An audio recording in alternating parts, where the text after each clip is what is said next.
I'm number 268. Well, that's the number they stapled into my ear when I was born on the dairy farm. I don't have a name, but today I'm going to share my story.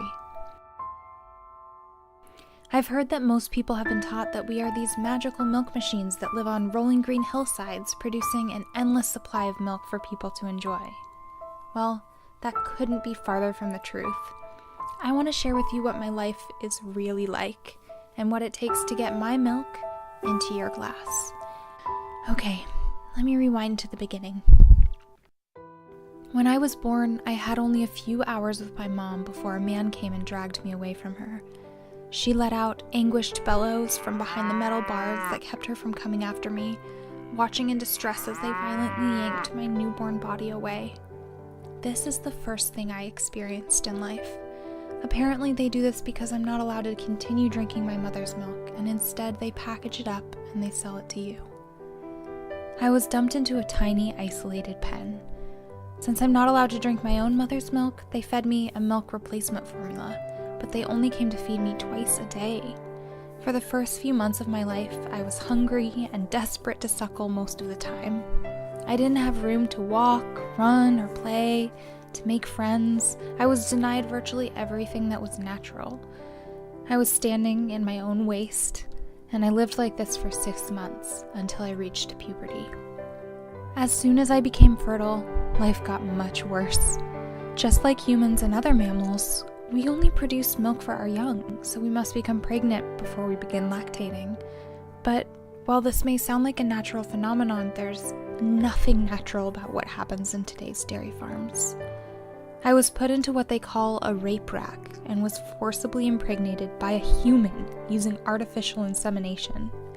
Like so many other females in the dairy industry, I was violated and exploited for my reproductive system.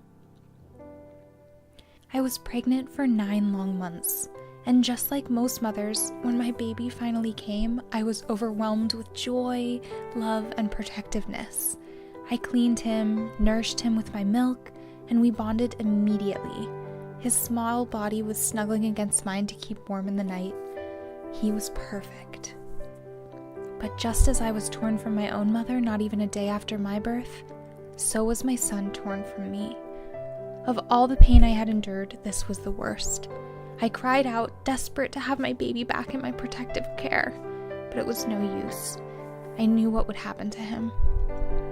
Since he was male, he would never produce milk and was of little value to the dairy industry, so he would be sent to a veal farm. There, my baby boy would be confined so tightly that he could barely move. He'd be fed an iron-deficient diet until he became severely anemic. His muscles would atrophy, and after 3 or 4 months, he'd be killed. The flesh of my calf would then be sold as high-priced veal.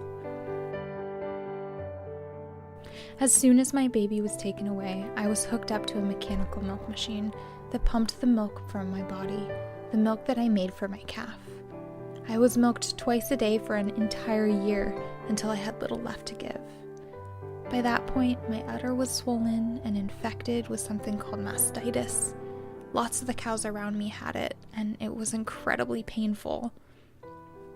After that year, the traumatic cycle began all over again.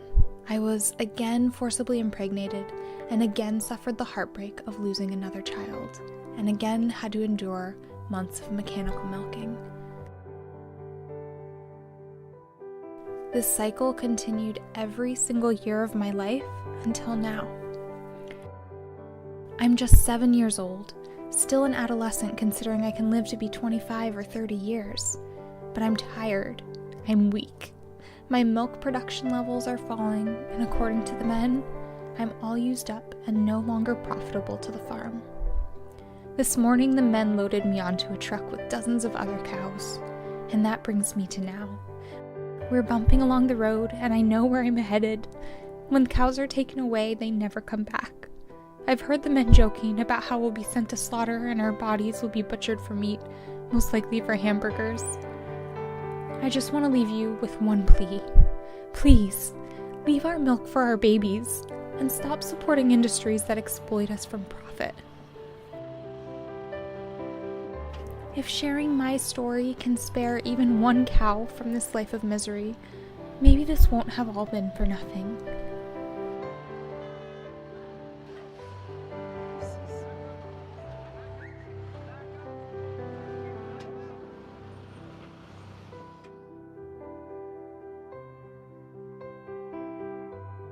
Be a part of creating a kinder world